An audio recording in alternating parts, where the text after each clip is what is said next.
Bukod sa posibleng banta sa seguridad, banta rin umano sa kalikasan ng inarestong mining tycoon na si Joseph C. Dinadala raw ng kanyang kumpanya ang raw nickel ng bansa sa China.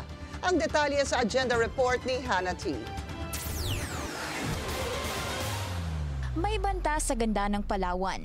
Ang nasa likod, kumpanya ng isang hinihinalang Peking Pinoy. Nagpapatuloy sa Brooks Point ang operasyon ng Ipilan Nickel Corporation kahit cancelled na ang environmental compliance certificate nito. Yan ang kumpanya ni bilyonaryo Joseph C. na nasa likod umano ng pagputol ng mga puno, polusyon sa tubig at pagbaha sa mga komunidad doon ayon kay Senator Risa Ontiveros. Sa ulat ng Amnesty International, binabayaran daw ang mga lokal para patahimikin ang mga tumututol sa minahan na yon. Sabi ni Ontiveros, dapat mainit na ang mata ng Department of Environment and Natural Resources tungkol dito, lalo na't wala rin daw mayor's permit ang korporasyon. Tatanungin ng senadora ang Securities and Exchange Commission kung maaaring mawala ang shares ni C sa kanyang kumpanya, lalo na kung mapatunayan ang fraud o panloloko.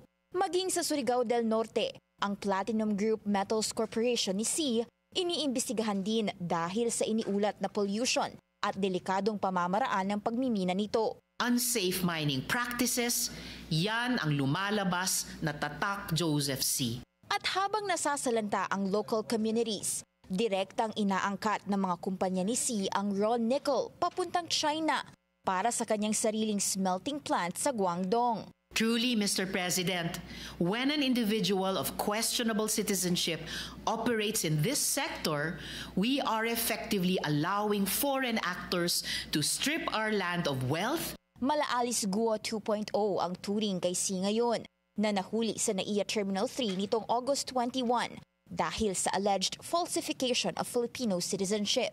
Mismong ang Bureau of Immigration ang nagsabing ang fingerprints sa passport niya ay tumutugma sa isang Chinese national na nakapasok sa bansa sa ilalim ng Alien Social Integration Act of 1995. Match na match ito sa fingerprints niya sa passport niya bilang si Joseph C.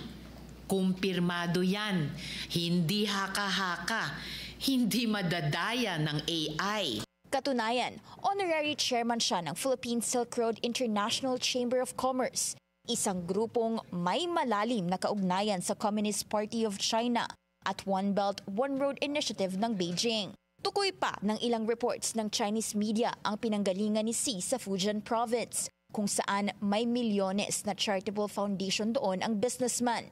Kaya lang, nakapasok si C noong 2018 sa Philippine Coast Guard Auxiliary, dahilan para maalarma ang ahensya at aralin kung na-compromise ang national security. What does he know now about our Coast Guard operations, our waters, our ports, our maritime vulnerabilities? Sabi ng ilang nasa mining industry, pwedeng magdulot ng takot sa investors ang naging pag-aresto kay C.